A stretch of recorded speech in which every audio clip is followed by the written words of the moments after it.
Good evening, and welcome to another fabulous episode of The Night's Pub. Just wanted to thank everybody for joining us this evening. It is April 8th, 2017, 7 o'clock. It's a beautiful, beautiful Saturday evening, and we are gearing up to have our very special guest, author Steve E. Asher, author of The Hauntings of the Kentucky State Penitentiary. We are more than excited to have him come on here in a little bit, but we thought we'd catch you up with some things here on the Night's Pub. Coming up on, it looks like in the next few weeks, I am going to be traveling up to Brother Stan's and checking it out. I believe that is the weekend of the 21st and 22nd of April. So Brother Stan, which is usually the our yearly thing, it's time to go up there and just kind of visit the brother and see what's going on. It's going to be the week and of the 21st, 2nd, and 3rd. Sorry, I just kind of had to look at my calendar. In fact, on that Friday evening, I'm going to head up, and Brother Stan has requested that we go on the 94 drive that evening. So that's looking forward to that. We're going to record our infamous 94 highway drive, and hopefully a few more while we're up there visiting, record a few shows, and possibly talk to our friends over at Answers for the Paranormal, Bill Posey and Joe Marotti. We've been friends with those guys for quite some time now, for about 5 or 6 years in the broadcast realm. Although we've never physically met them, I've spoken with them on the phone several times off the air, exchange of emails and text, and we're just more than honored to have them as our friends. Our friend Bill there has had some health issues, and we've been praying. And Bill, if you listen to this, you catch up on this, just know that we're praying for you. We can't wait to speak with you, and very soon. So hopefully, when I'm up there visiting Brother Stan, we could get together with Bill and Joe and catch up with them and see what's going on over there in Pennsylvania. I spoke with Brother Stan earlier today. He just wanted me to convey his hellos, and he hopes everyone's doing well, and also wanted to thank you for tuning into the show. If you're listening to this right now, you are listening to a live broadcast, which can be listened to on our website, www.thenightspub.net. If you go to our homepage, there's going to be a little radio there. If you press play, that it will tunnel you right into our radio broadcast server, which we host internally here in our broadcast studio. Also, you can catch us at shoutcast.com. Just once you go to Shoutcast, just go over to the search bar, type The Knights Pub, space in between The Knights and Knights and Pub. That'll bring you to our page. Just push play, and that will also tunnel you into our radio server. Do you want to become a guest on The Knights Pub? There's a few ways you can become a guest on The Knights Pub. First of all, there is a download, a PDF here on our show schedule page, or you can drop us a line and let us know a topic that you'd like to discuss. Since we are open to discussion on anything under the sun, or you can even call the show. We do have a show number. It is area code 636-487-4258. Now, unless we have it scheduled with a guest, usually we don't answer the phone when we are interviewing a guest or talking to a guest, or if it's just something that myself and other members of the Knights Pub get together and we start recording. However, please feel free to call that number and leave us a message. We are open to, like I mentioned, we're open to discuss any topics, and we like ideas from our audience, from listeners like you. Or you can reach out to us via email. You can reach out to Brother Stan at stan@thenightspub.net, myself, Elliot, at thenightspub.net, or if you just want to leave just general information, info@thenightspub.net. Now, Brother Stan has started up his Night of the Word Ministries podcast, which I believe he's going to record his first show this evening or tomorrow. So we're real happy for Brother Stan to be getting back into doing his podcasting, which is really kind of how I got into broadcasting with The Other Side of Life, and then which rolled into the Knights Pub. So he's working on that venture currently, and we wish him nothing but luck and a lot of love here from us at the Knights Pub. So excited to say, though, we'll be visiting Brother Stan soon, and we'll enjoy it. And of course, I'm sure there'll be all kinds of videos and all kinds of stories and shows that come out of that adventure. But guys, well, what we're going to do here is we're going to take a quick break. I'm gonna reach out to our guest Steve Asher and get him on the horn here, and so that we can get geared up to have him on. So sit back, relax, enjoy the music, and we will be back soon.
Welcome back, and thank you for joining us here at the Knight's Pub. As I could see, our users here starting to join into the chat rooms, and I just wanted to thank everybody for, taking time out here to join us this evening by a very special guest. Now, noted paranormal researcher Steve Asher provides true, first-hand accounts of the paranormal shares, as well as his own personal experiences at the state's most violent, controversial, and haunted prison. He uncovers the shocking testimonies of the men and women who have actually worked behind the prison walls and their encounters with the spirits of dead inmates. Without further ado, ladies and gentlemen, I'd like to introduce our very special guest, Steve Asher. Hey, guys. It's great to be on the show, and hope to make this interesting for you. Well, Steve, I know we were speaking a little bit off the air. I just wanted to say thank you for taking your time out on this beautiful Saturday evening and coming on the show. We greatly appreciate it. Our listeners and stuff, they'll truly appreciate having you on and, hearing what you have to say. Well, yeah, I mean, it's one of those things that it's so strange to me because I have never really went into all this to be a writer. This all started where I just jotted down some of the experiences that I had and things like that. And it was never meant to be a book. It was just more for my own musings as I grew older. As your memory starts to fade, I just want to be able to get the facts straight of what I've seen or what other officers have told me they've seen. And it just sort of built from there. It was strange how it worked out because, like I said, most people go through all the exhaustive processes of submitting, being rejected, back and forth, and luckily, or as fate would have it, a friend of mine who was a writer we had talked about this, and he knows I do a lot of work with special needs children. I actually teach special needs adults life skills at this point in my life. Me and my wife Cheyenne do a lot of advocacy for special needs and epilepsy foundation and stuff like that of Kentuckiana. Anyway, and he said, it's weird. I see that you used to be a guard. And I was like, yeah. And that's where it started. Did you ever see anything? Or I told him a few stories, and then it went to, did you ever write these down? I'm like, well, a page or two. And he wanted to show it to his editor, and then lo and behold, a few weeks back, he comes back and says, hey, can you, how many more pages can you get me? I said, pages for what? I'm just like, doink, I'm not getting it because my mind's not even in that area. And he said, well, for the book. I said, you talking about me writing a book? Because I'm not a writer. And he says, well, not yet. He said, well, we're going to work on that. So it was a really weird situation. I've done a lot of different stuff, everything from, working in radio, working in steel construction, working in prisons, even was a DJ for a short stint. And nothing really other than working at the prison seemed like it really hit until I'm doing what I'm currently doing with special needs adults and now writing. So it was a really weird, sort of a weird progression how it happened like that. So when did it all start for you? I mean, when in today's age, I know it's a little bit easier to discuss, the paranormal and, seeing something or knowing something, that's happened that you can't quite explain. I know years ago, I mean, they would look at you, ready to lock you up or, put you in an asylum and throw away the key and call it done. But when did it begin for you to where, things happened to where you just actually, I mean, you couldn't really explain? Well, I mean, and understand, I'm not one of these guys that see some, stuff behind every door and every tree and every house is haunted. And even on that note, as I try to put in the book, I try to present it like, look, I'm not, trying to sell anybody on the paranormal. I'm not trying to sell anybody on an afterlife or an alternative afterlife. It's just, okay, this is what I've seen. This is the sort of, cold spots, shadows, this type of stuff, different EVPs. What are they? I don't know. We won't know until we pass over, if then. But yeah, I'd had, oddball experiences as a kid and just different things I couldn't quite explain. I mean, and that being said, I'm not coming out here trying to claim to be a psychic or empath or medium or whatever. Just because that would be disingenuous of me. I'm just a regular guy who's always had an interest in things like this, paranormal. I mean, I grew up I don't know if you watch my page much, but every so often I'll post something about guys like Hans Holzer. He was a writer back in the day. He was actually one of the first ghost hunters. And then I'll put something about like Carl Kolchak, the Night Stalker, back in the old days. And as cheesy as those shows were, that's what sparked my interest in it. Other than things that I'd saw, or shadows or weird things like that as a little kid. And it sort of gave me the ability to sort of put a face on it. At our local library, as I may or not mentioned, I live in Princeton, Kentucky, which is closer to Missouri than Frankfort. Everybody thinks Kentucky, and they think Frankfort, Louisville, or Lexington, and I'm neither. I'm probably closer to like Monkey's Eyebrow or something like that than anywhere. But I would go there, and they had a 133 section, which was the esoteric and occult section, as it was there. And so I would go in there, and I'm like a little 10-year-old kid with a little 70s type striped shirt with my little bow cut, and like, hey, do you have anything on ESP? Do you have anything with spirit communication? Hey, do you have anything? This little, because I was a little fat kid too, which I'm a fat guy, which is okay. I'm a fat guy now, so I'll roll with it. But I would go in there, and it's like, yeah. So I'd walk in with a stack of all these books, and the woman just like kind of looked past the book stack at me, and this little grinning kid is, had that kind of Wednesday Addams smile when she flipped the lever on the electric chair. That kind of look. So it's like, yeah, this boy ain't right. And but you know what? That type of stuff kept me out of a lot of trouble, actually. Becoming a reader and a person that's interested in that.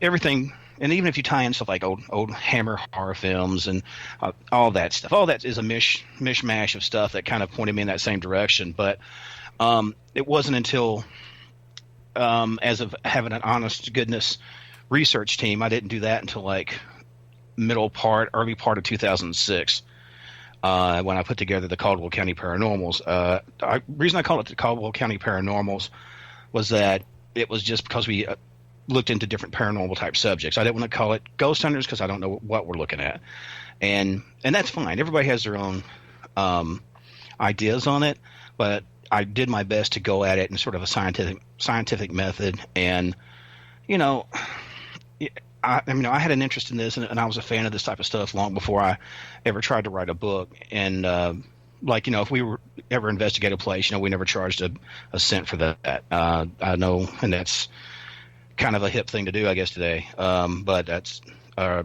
back in those days. Everybody was looking to try to cash in on this and that, and I just always. If a person's house is haunted and you're making a buck off of it, then I'm sure every house you go to is going to be haunted. Right.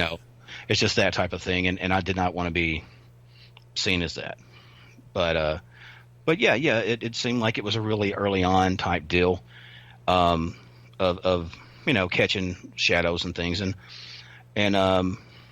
it's just one of those things. It's not, like I said, again, that's something you see all the time. And it's not like I have epilepsy. Now, I have children that have epilepsy, but I don't have epilepsy, nor do I have any sort of psychotic condition. My wife may argue that, but for the most part, I think I'm relatively rational and level-headed. Now, you had mentioned you were security guard, and in your book, Hauntings of the Kentucky State Penitentiary. Did that make it easier for you to kind of relate to what people saw in this penitentiary? Well, it's really weird. When I started out, I initially started at a minimum to medium security place, and a lot of bad check guys, not paying their child support or whatever, low level drug related stuff. But once I moved up to the Supermax, which is obviously the Kentucky State Penitentiary, that's when like you said, you could see firsthand when you walk down the hallways to the segregation units in like three cell house, and you would feel that pressure change, and you got to go down into the death room and sit in the electric chair and all that kind of stuff. There's it's sort of a man, I'm blanking how to say it because it's such a strange trip down there, because it sort of gives validation to that. And because my father had worked at the penitentiary years and years ago, he left there in probably the mid 60s and became a police officer and worked his way up to chief here in Princeton for did that for many years. But it wasn't until I was talking more about going to work there that he shared some of his insight, and he actually told me not to go there. And I wasn't quite sure. And I said, "Well, why do you not want me to go?" He says, "Well, I think I don't think your heart's right for it," which I kind of took it as a slight at the onset, kind of a backhanded compliment. But I just think that he knew that I was sensitive to certain things. And when I say I put that with a small s, sensitive, I think we're all sensitive. It's just like if you take, I don't know if you or any of your family maybe hunt or go bird watching or whatever, and you go out there, look for, arrowheads. The more you do it, the more attuned to it you become. Right. And the more your body sort of just has that natural reflex to go toward whatever or see whatever. And that being said, I've had people, not any ones that I put in the book, but different people. It was like talking about, they've got Abe Lincoln walking through their house. And I'm pretty sure, Abe Lincoln never spent a whole lot of time in like Dawson Springs, Kentucky. I did not remember that in the Dawson Springs address. I almost guarantee that didn't happen. But you have to kind of, you learn a person and you kind of know their motivations. And for the most part, the people that I dealt with that told me these stories weren't even into the things I was into. In fact, like publicly, it's a really weird thing. Like someone, after a while, people start to know what I did. And initially, people be humming the Ghostbusters theme when they pass me, and okay, yes, that's cute. And if maybe someone had the heart to come up and ask me about something, there'd be some guys laughing and cracking jokes about it, and just generally being kind of, jerks about it. But then after maybe one of the other guys walk up, and the guy follows me down the hall and says, "Hey, I didn't want to say anything there because they would have roasted me, but look, this is something I've seen, or it's weird that you'd mention this." And then I kind of became known as in quotations, the ghost guy. And then, then it sort of was sort of a dubious honor to people coming up and asking me, and then that springboarded into a lot of investigations in people's homes and locations too. But it definitely helped to really to make it where it was much more tangible. Because like I said, I can tell. I mean, I did my best to be as descriptive as I could in the book, and as well as the other stuff I'm writing, but it's really hard unless you're really walking that beat or have been in a prison at one time or another. But for the most part, people have acted pretty well. That I was pretty descriptive about it, and it helped them, give them that sort of feeling of what it was like to be there. I had younger guards, or COs they call. When I hired in, I was a guard. I was paid like a guard. I was a guard. So, but anyway, so these younger guys would be going, "Hey, I've been working on, second floor in 5 cell house, which is like got 4 different floors." And he said, "You know what? I've been working there, and I just got your book, and I'm literally reading what I've been dealing with for about the last 2 weeks."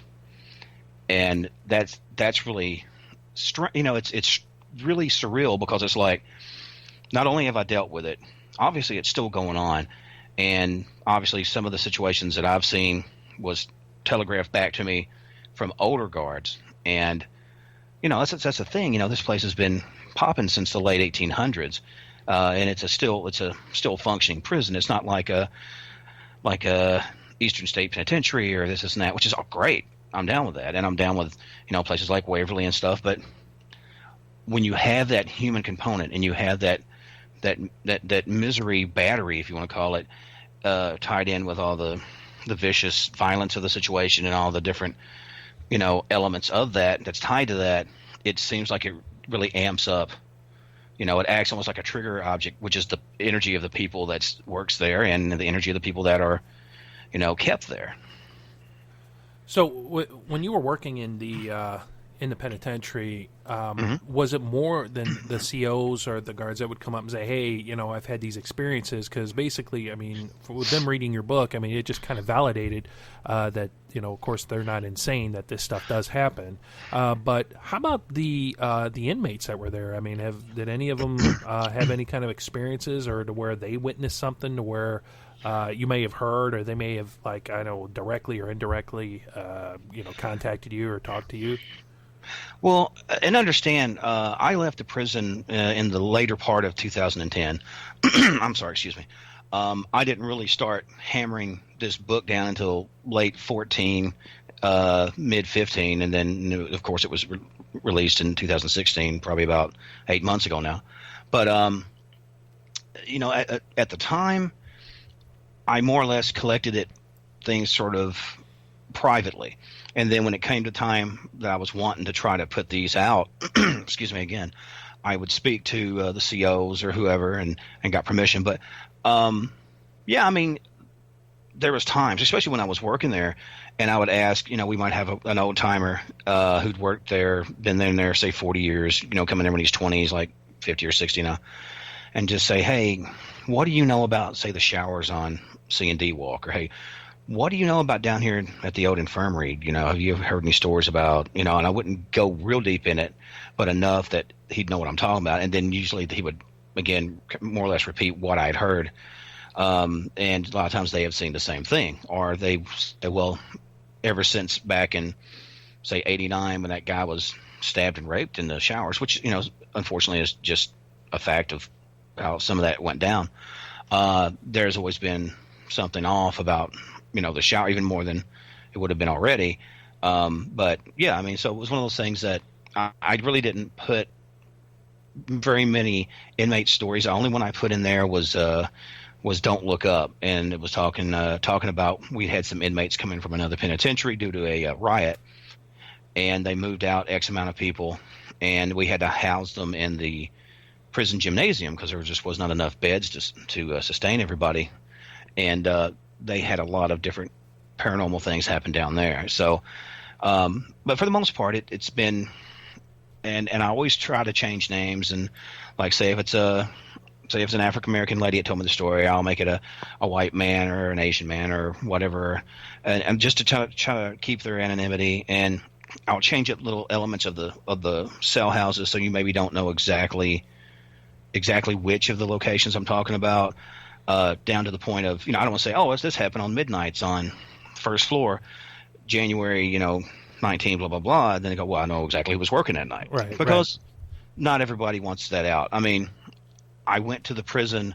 I had contacted the administration and told them I was writing a book about ghost stories there. And it's released as a work of fiction based on true events. And they were kind of like, nah, And I was like, well, I'd like to get maybe some pictures of the prison, or especially some old interior pictures. I mean, I don't even have to be there if you can just, email them to me. And they didn't want any part of it. And now that it's happened, and it seemed like especially inmates as well as guards had interest in it. I mean, they're ordering it and it's coming to them. So it's one of those deals they can't really ignore it. And it was never wrote as a smear piece, but it was just like, everyone knows it's there. It's just like they have prison cats, which is just cats that roam the yard. Inmates, kind of care for them. You don't mess with prison cats. You don't touch an inmate's cat. That will get you hurt. But that's one of those, on paper there are no cats at the penitentiary, and they're everywhere. They usually have to come through about every 6 months after they have like a breeding session and adopt out kittens and things like that. They started getting it to where they would neuter. There was a doctor that would come in and I guess on the free come in and neuter these pets so they could kind of control the population so they wouldn't get out of control. But yeah, that was a funny thing that I saw, that I would have people come up and do that. And like I said, again, I guess I'm a writer, but I don't feel like a writer so much. It's one of these things like I'm very, very much about movies and stuff like that. Did you ever see Happy Gilmore? Yes. Okay. And it's like, come on, we're going to work on this. I ain't no golfer. I'm a hockey player. That is me.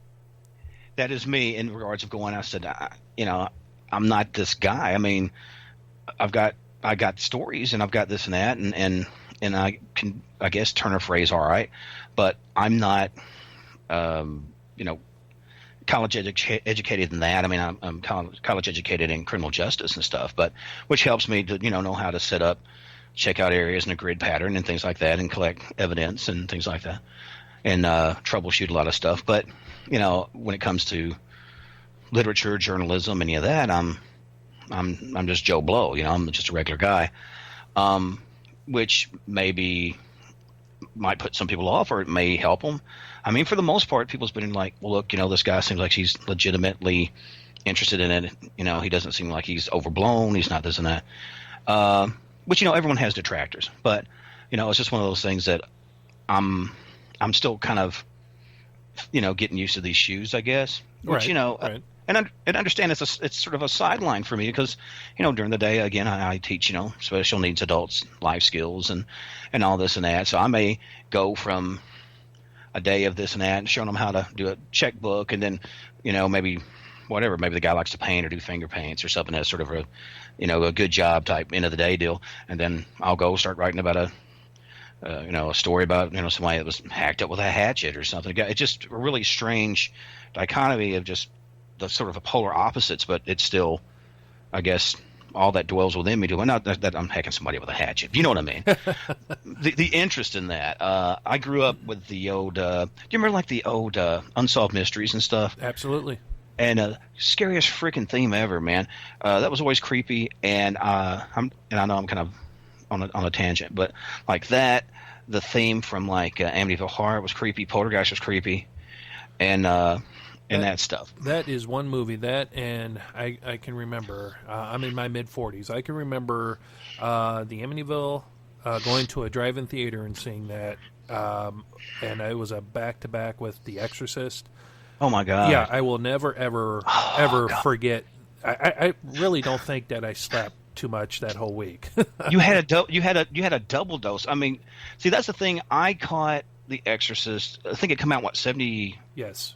74? It was like, I think 76. Maybe. Okay. Well, I was born in 69, and so I was pretty young guy too. I'm 47 now, so yeah, that was one of the ones that's always stayed with me.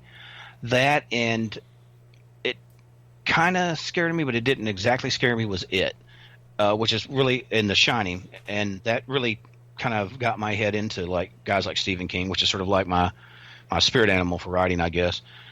Which he does his thing, I do my thing. I'll never be Stephen King. There's no point. I'm doing good to be Stevie Asher. But I liked Stephen King to the point of I did my very first signing. I made sure to wear an It shirt, and just sort of a nod to my dude. But there's, and it seems like certain things stay with you, and certain things, good or bad, shape your interest. And like I said, again, it's so strange because a lot of my neighbors really didn't initially know I wrote, and or even that I investigated places. But then like I would have some people come rolling through Walmart or something, this is Western Kentucky, man. All roads lead to Walmart. Right. And so we set up a book signing there, and which is cool because the Permuted Press, which is my publishing house, and that goes through like Simon & Schuster. So that goes all through like Amazon and through Books A Million and yada, yada, yada. I was able to set up a thing at Walmart, and being a local writer, it was, sort of a big deal. And it was so cool because then people just kind of welcome. It's like, Kentucky State Hauntings. Who wrote this? Did you wrote this? When did you write this? And they had no clue. So, and then now I'm to the point where I have started a little site, and it's my name, Steve, and then middle initial E, Asher.com, but it's all lowercase together. It's just like writing the name Steve with an extra E, then Asher.com. And so I try to tie together all the different stuff about the different books and the different appearances and all that good stuff. Just so it's a little bit easier for folks. Because like I said, when you're trying to juggle what we do, plus, like I said, I'd mentioned that we do a lot of advocacy for special needs children. That's because two of my daughters have epilepsy, and we had adopted two little boys. Both had epilepsy, and one was deaf and one was visually impaired. So that is another big part of my time. So that obviously always comes first. So I'm always, backpedaling like mad, trying to keep the balls in there. Do you remember the thing like they used to put the plates on the sticks and get them going? And that's me. So, but that's okay. Now, when in the question I was going to ask, and you kind of covered it a little bit, what did your family think? I mean, how's their views, and either early on or not presently, when you're investigating things, and when you're writing, and when you're dealing with things like this. And another question of mine would be, have you ever run into something that just literally just spooked you? I mean, something that happened to you to where it maybe sneaks in there and just kind of says, hey, I'm here, in your memory or whatever. I mean, especially dealing with the things that you deal with, because I'll be honest with you, I mean, I've seen some things, but through my life, but I don't think I mean, me honestly, I don't think I could actively participate in an investigation without having some kind of, I don't know, reservations or fear or whatever. I mean, and just even if it's a little bit. Well, I mean, first of all, that's fear is good. I always told the guys, and this goes back to the penitentiary, the day you walk in there and you feel like you're walking, along the edge of a beach, and it's just, cotton candy and soda pop, you need to hang up your keys and go home. Fear is a God-given response to, different stimuli that could be threatening to you. Don't ever apologize for being scared. I mean, you don't want to be immobilized by it, but you definitely, take that. I take fear as more or less your sixth sense in a lot of ways. That's something everyone has. I mean, you can get it a little bit more attuned and push past that and sort of figure out what's stimulating that. But yeah, that's not a bad thing. But as of my family, growing up, my family, like I said, again, like my mom was a huge influence, which both my parents are gone now. They passed when I was, I guess, about 27. They were Depression era parents. I was the youngest of 7 kids. So everybody goes, okay, so are you Catholic or are you Irish? I said, well, neither one really, but mom and dad fought a lot, but they made up a lot too. So that's why they're 7. But my mom was very much into like the old detective magazines and all the, all that stuff, like the Kolchak stuff and just all that spooky stuff. My dad was to a point like, you would come up with like the old Red Savine stuff, like they talked about the ghost trucks and just those old stories about ghost trains and this and that. It's just what it was. It's the South. It is what it is. And but it was really weird. I mean, they always knew I was a quirky kid. I was always the kid that's in there, playing with, cotton balls and oatmeal and Elmer's glue to try to make my face look like a zombie face where it's peeling, like the Mummy and stuff. They always knew I was weird. So that's why, like we were talking about, like stuff like Salem's Lot. That was the movie, the Stephen King movie that got me off into it, because the young boy that was in that was me. I wasn't especially super sporty. I wasn't especially super bright, at least academically. But I was a geek before there was geeks. I wasn't so much a nerd, but on certain subjects, I guess I was, and I really connected with that. And so my family was like, that's just Stevie, because my friends call me Stevie. And that just was how it was. And they never tamped me down. They never tried to, beat my creativity or whatever it was out of me. I guess it's because I knew it wasn't going to take. But so, they always sort of knew I kind of marched to a different drum. But, by the time I was getting older and really doing serious investigations, both my parents are gone. But yeah, I mean, my mom would see me come home, like I said, with all the books and other this and that and all that stuff. And which she was Baptist, and she was just like, well, look, be careful what you play with. I don't need any ghosts up in here. I don't need any of this and that. And I always was respectful of that, which is, good to be, was it forewarned is forearmed? Because I see a lot of people go in there and willfully agitate things, which even if it's not something bad, And especially if it's not something bad. Why would you treat somebody like that? Well, right, and that's what really is. I see some of these shows, and I've even had and went on just as a spectator on some local paranormal groups here in the Cape Girardeau area, and that's the first thing they do. They go in there and they do the ghost adventure type of thing, to where. Come at me, bro. Yeah, exactly. Hey, come at me, right here. And it's just like, well, I mean, like you said, why would you walk in somebody's house like that and treat them with disrespect? And that just always threw me for a loop. Well, beyond that, it's like this. And I know I'm using prison jargon, but please overlook me.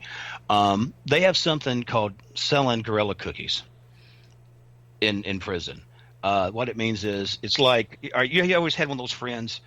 Somebody says something. Oh yeah, you want a piece of me? Hold me back, guys. Hold me back. Right. 'Cause if you hold him back, because don't hold him back. He's going, why don't you hold me back? They don't want any part of it. They just want to either come off looking cool, or they know or feel this isn't something that's really a threat. I know a lot of people, and depending on your religious beliefs, people don't always believe in spirits or ghosts or whatever, but they do believe in demons. They believe in negative entities, and which, if you thought it was anything like that, why God's name, pardon the pun, why would you do that? Right. Because this thing has lived and never as a fleshly being for a millennia. Guarantee that they can come at you all they want, come through you and do anything they want. Because I think once you kind of step over that line, you walk a thin line. I do think, and I have team members that are very devout, but when you kind of play on that edge, you open yourself up for stuff. So it's one of those deals. I would never do that, just because I don't know. And again, maybe it's a weird Southern thing. Maybe it's just in my makeup. I mean, because like you said, again, I wouldn't walk in somebody's house and do that. But, well, I was going to answer you real quick, because you did ask me something that really scared me. I try to remember to stay to keep that in my mind, unless you want to jump to another subject. No, absolutely. Go right ahead. There were three incidences that kind of shook me a little bit. I had an earlier investigation at a home. The family had it was a father, his girlfriend, and her two kids, and which it was his daughter and was there as well. So it was kind of a mix, like a blended family. So anyway, but two of the younger girls and the mom were kind of thinking it's kind of cool. We're going to kind of be Wiccans and da-da-da. So they started just playing with a lot of candle magic, doing and stepped up into like Ouija board stuff. Well, there are certain things that you just don't do with Ouija boards. I myself don't use them.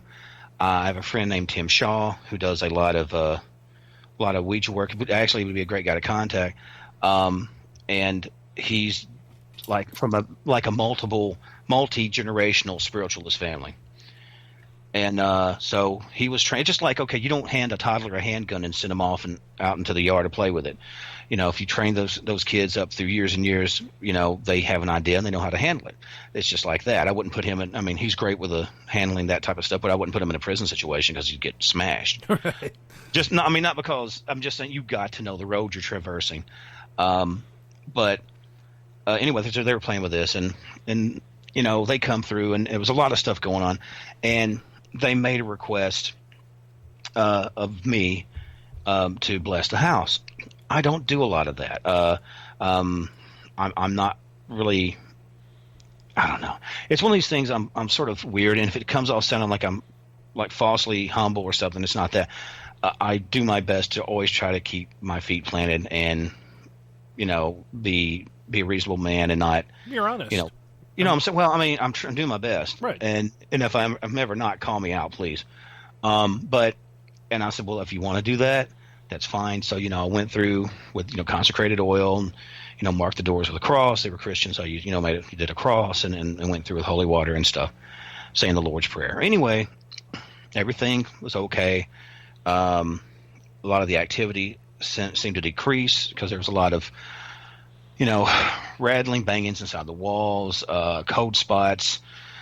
There's times you take a picture of sections of the wall and it looked like almost like, like a mirage where heat's coming off the ground. Right.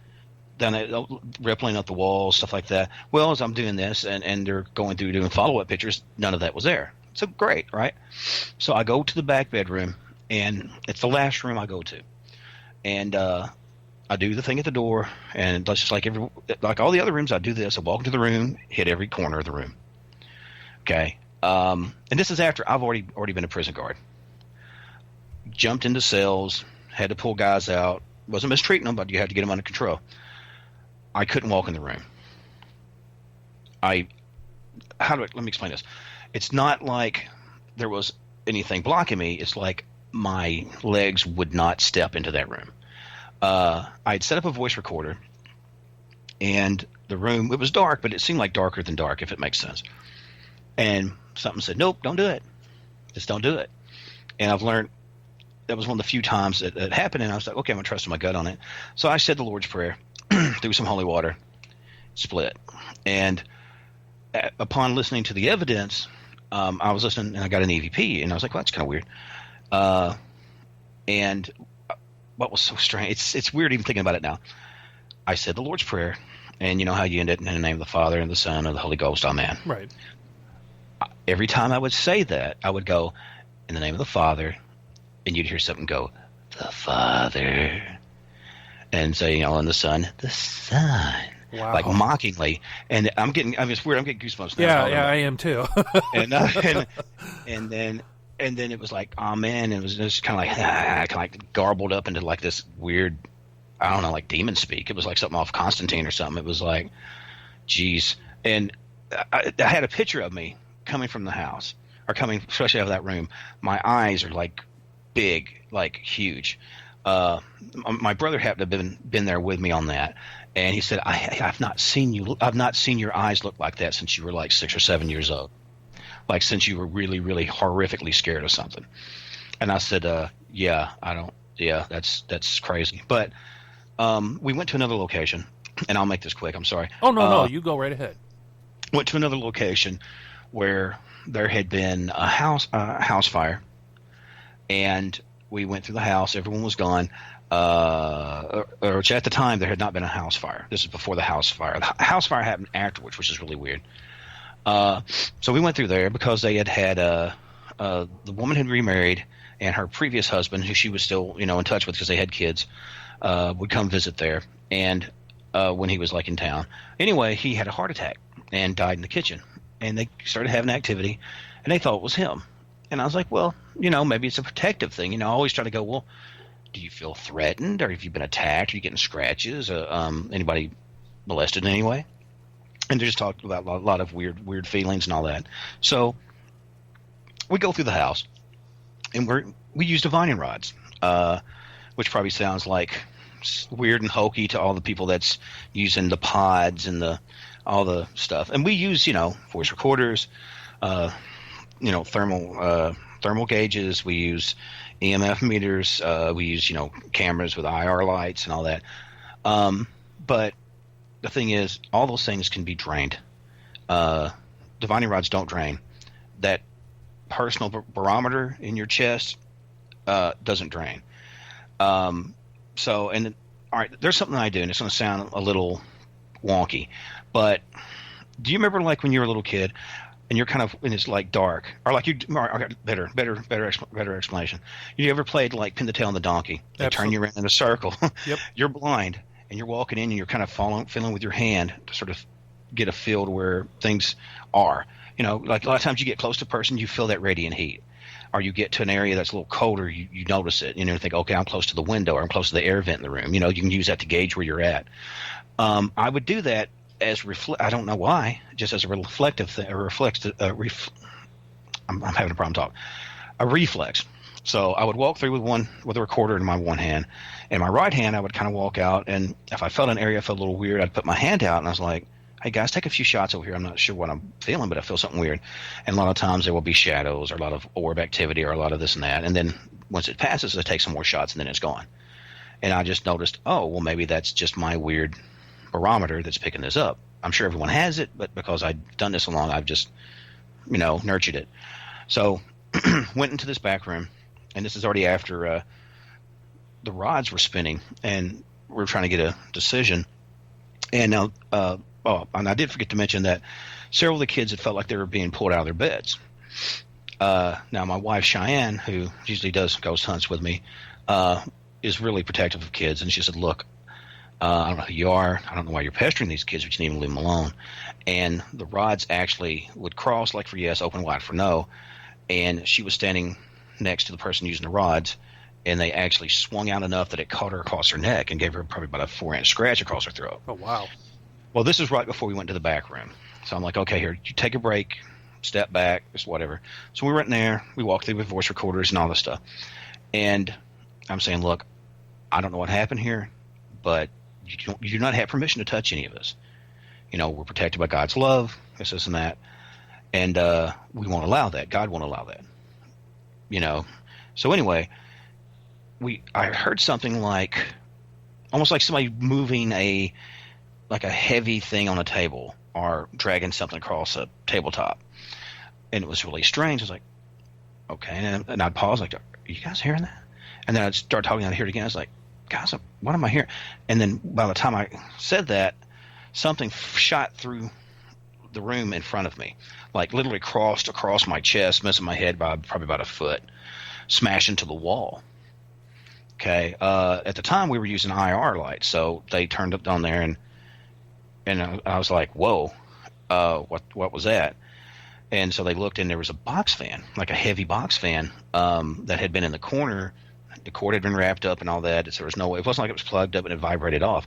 It literally lifted up off the floor, come up about, I'm probably 5'10", so it come up about 4'8" or 5 foot, just missing my face, smashed into the wall. Wow. Well, which freaked me out, of course. But and then something felt like something was moving around our legs. Okay, now they had a dog. So I went, who let the freaking dog in here? And then everyone's laughing. Like, ha, ha, ha, cool. I'm glad that's not real, because I was going to have to go change my pants. So, well, we walked out front and asked him, I said, hey, a couple weird things. I said, but hey, I really would appreciate it if y'all could have kept the dog out, And he says, what are you talking about? I says, well, the dog come in the house some which way. And he says, no, well, y'all had the doors closed up and dog's been on the leash this whole time. And I went, oh.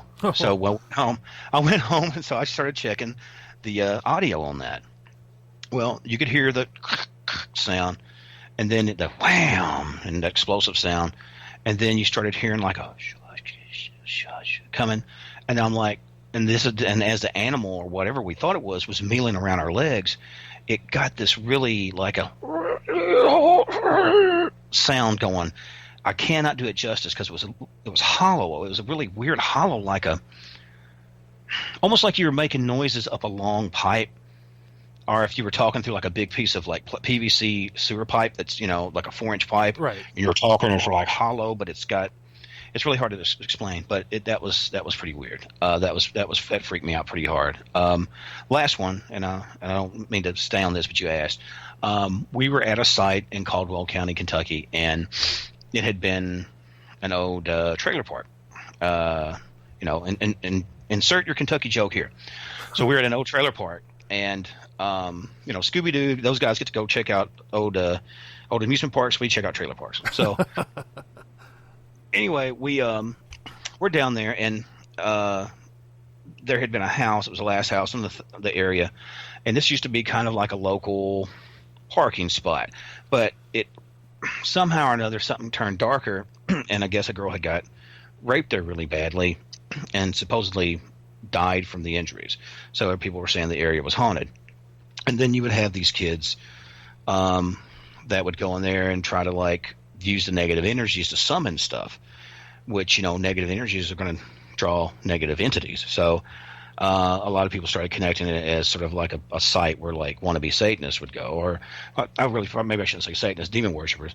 But so anyway, we started getting reports of people seeing stuff walking around in the woods, among the trees, and just creepy stuff like that. So we went down there and we're checking it out. And at first we weren't getting a whole lot of stuff. It was like it was just willfully not doing anything because this place is really active from what I heard. Well, and I was like, well, look, that's fine. You don't talk, it's fine. I said, but we're not going to spend the rest of the night out here. This is by this time we had, children and stuff. So look, we're here. If you don't need to say anything or explain why you're here, we can help you cross over. If you can cross over, please do. There's no reason for you. We thought it was the woman. And, well, we're starting to walk back toward the car. I said, you guys go ahead. I'm going to grab these voice recorders. And they go to the cars. We had 2 vehicles. Long story short, they get in. Cars won't start. Like, okay. Well, we had one camera. Like everything would stop working except for one camera. And I don't even know if the voice recorder worked. I know the camera did because they got pictures.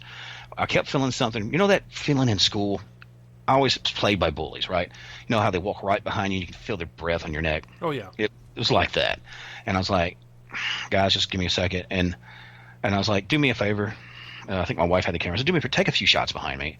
I have no idea what's going on, but I got this crazy just crawling out of my skin feeling, is there anything showing behind me? And they took a few quick pictures.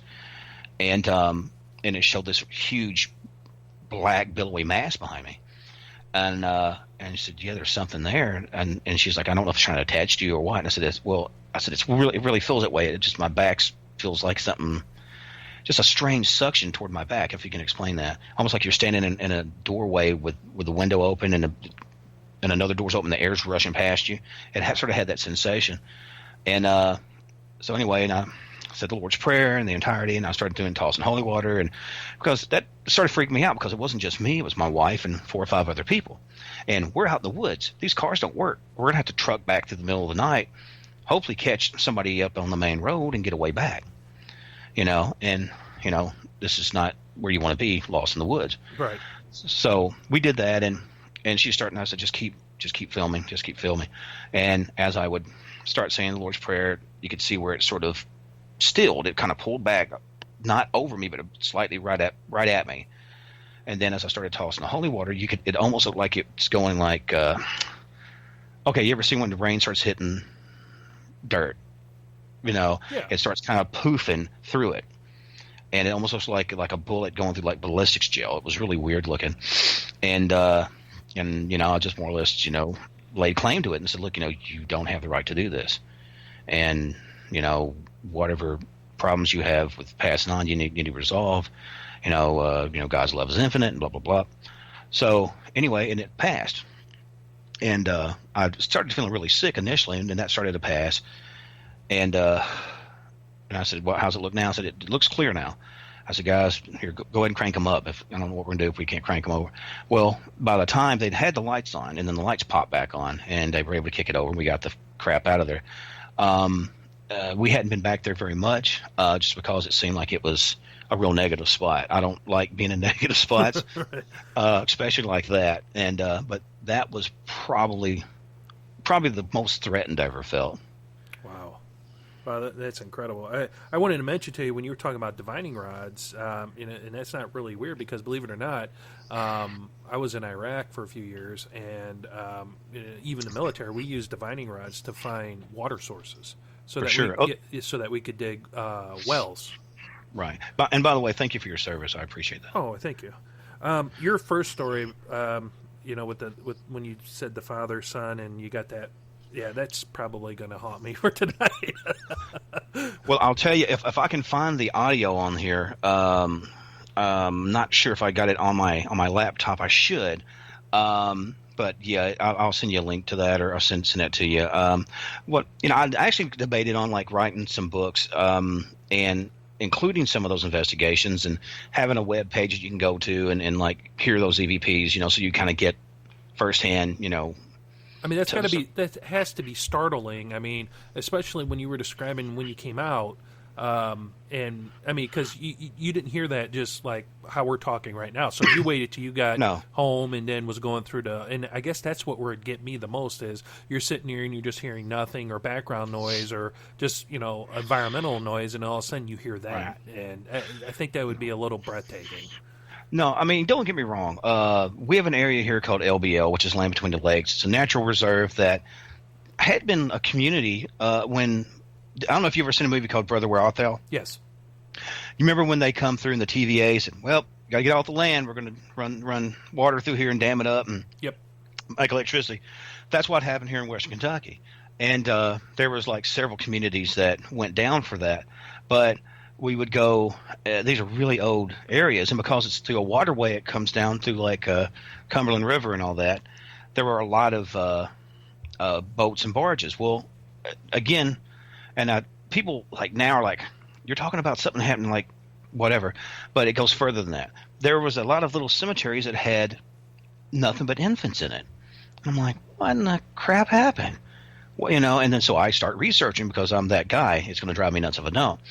And apparently there was like a really bad cholera outbreak that come down from, I guess, like Chicago way and down through Paducah, and it went all the way down toward Nashville and then decimated a lot of stuff in like Louisiana. So it was just but along the way was our area, and it killed a lot of these little kids off. But I mean, we'd been in there, and you would get something that kind of sounded like a sigh, or something that sounded like maybe almost a giggle, but then you would hear it on the audio at home, and you're like, oh, I actually heard that there. So, I mean, there was times we had that, and just like in the Hauntings of the Kentucky State Penitentiary, the other books I'm working on, which I've actually got one that's fixing to hit well, they actually got the preliminary, but I'm doing some editing on it. It's going to be about a place in this area that's known as, well, it's Western State, but it was previously known as the Western Kentucky or the Western Lunatic Asylum. And it's a really old facility, and they did everything from electroshock therapy to ice water treatments and all that stuff. And so that will be my next thing that's coming out next. And then I got another that's coming up that I'm currently writing, which touches on an area, Morganfield, Kentucky, where there was basically a school / orphanage, and it had different little incarnations throughout time. I was going to call it it's actually the Higgins Learning Center is where it's at. And we went there and got all kinds of crazy EVPs, all kinds of crazy activity, and it was one of the more jarring and active places. And so I decided, the next sort of one I'm going to do after this second one is one where we start touching on some of our investigations. So I want to mix it up a little bit. So, and of course, I've always got 3 or 4 or 5 seed stories going for different books, and it's really, it sort of became sort of my I don't know how to explain it. Just sort of like I can let all my stress go through my writing. I've never been a partier. I don't really go out and do a lot of hunting, or I walk and stuff because I have to. But for the most part, that's it. And it gets a lot of all those nightmares out of your head. And you write all these things down, and it's sort of, you can kind of put a lid on it and go, okay, there that is. And which is what was trying to find my whole life as a kid. But yeah, it really seems that also because of the water that runs down through the penitentiary, which I touched in some of the stories, it's all limestone here. We got tons of caves, tons of limestone. And we actually have areas right under Princeton in Eddyville, Kentucky, which is where the penitentiary is, that's connected. It's like fingers of the old Mammoth Cave system. And so, I mean, it's just one of those things. It is what it is. You're going to be able to go catch crabs in like Maryland, and you're going to come here and you're going to, see rivers and caves and stuff. It's part of its natural geographic beauty. Well, Steve, unfortunately, we're coming up on our time, and before we go, and I know you kind of hit on some of your future and current projects that you're working on right now. Right. Is there anything else that that you could foresee in the future that you guys are working on? Any investigations? Because just listening to some of the investigation stories, it sounds like you guys really do have an active investigative team. You guys really, there's a lot of things that happen, and it's really fascinating. Well, I'll tell you, we've got a couple of things here. Every small Kentucky town, or probably any Missouri town as well, had its sort of wild and woolly days, Wild West days, and we used to have a lot of speakeasies and stuff here in the early years, and we're actually investigating what was more or less a brothel. It was sort of like during the time of Prohibition, which there's different rules. You you're not going to be able to go out and say drink or whatever, but I guarantee the judge is going to. Not saying every judge is like that, but that's just how it is. You know, what's the gold makes the rules, or the golden rule? Ones with the gold makes the rules. And so we're checking that out. And I'm actually going to be trying to do some follow-ups to some of the places that we looked at.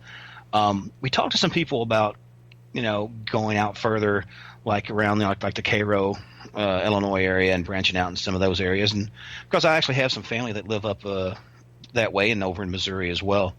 So who knows? I may end up in y'all's neck of the wood one of these days. Hey, if you do, please let me know. Oh, for sure, bud. If somebody has questions, or you know, they wanted to contact you about some things that are going on with them personally in their home, business, whatever, how would they reach out to you?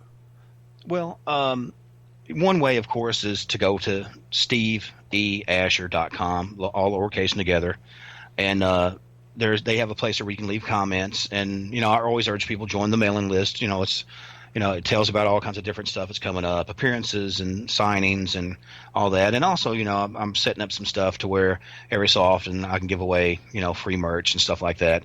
You know, it's a 5-minute deal, and it's always good that, you know, lets people know the information and they can pass it on to their friends. But like I said, my mother publisher is Permuted Press, and they're out of Tennessee, right around Nashville in that area. Or, you know, Simon & Schuster, you know, worst case scenario. But I can actually get my personal email if you'd want it. Now, it's going to sound really weird because it's going to say eyelashers. Let me explain why. My last name is Asher. Of course, my family are the Ashers. Well, we were living in Southern Illinois for a while, and my wife, God bless her, was supposed to set it up as IL_Asher, Illinois Ashers, because we're the only Ashers from this clique that's up there. Well, something happened, and she didn't put the space. So when I introduced myself, a bald-headed guy with a goatee, and go, my email is eyelashers@yahoo.com. I don't say it eyelashers, but it sounds, I guarantee they hear it like that.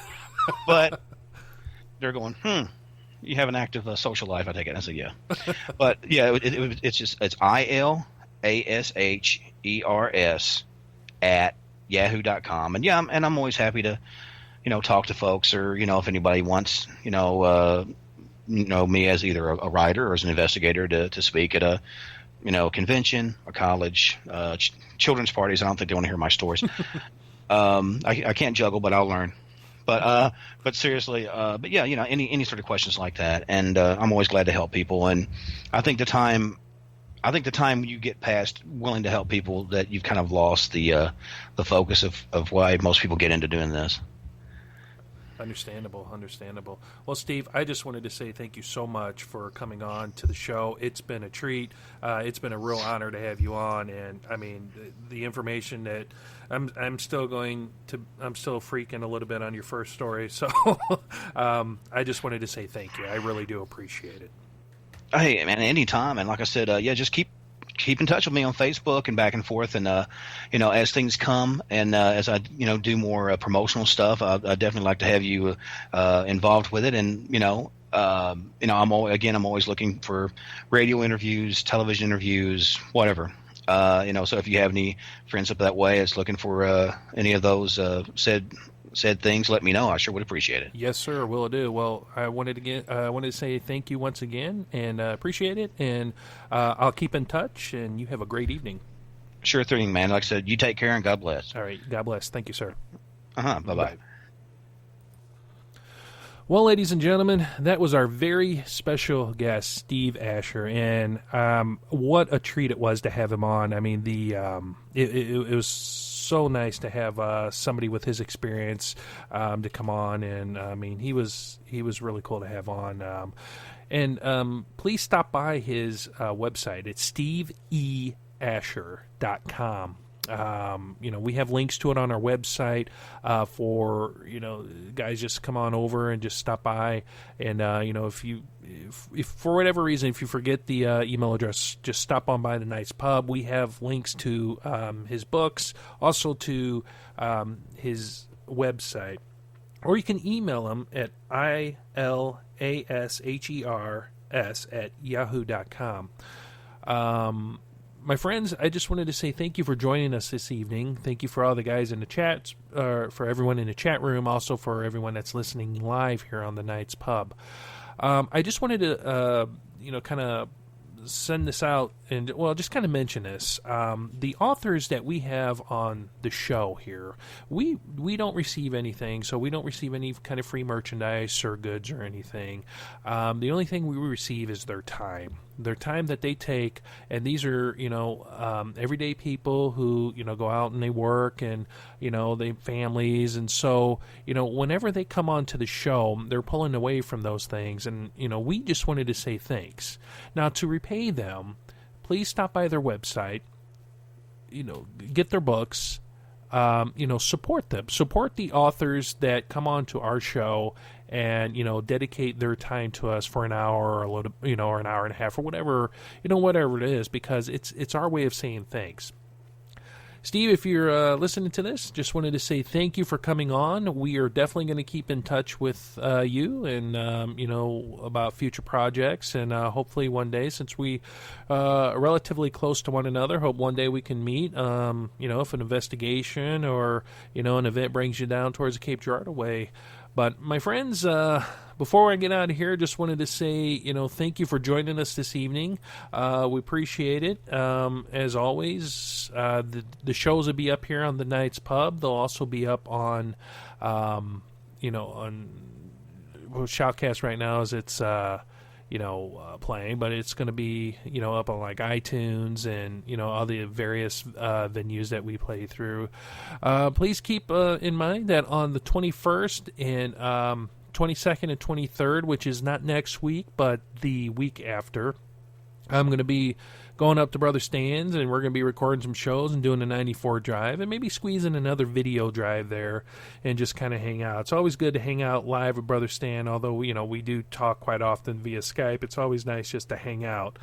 Now, also the 29th is a Saturday, April the 29th. We're going to be interviewing Kim and Jenny from Haint Blue Haunting.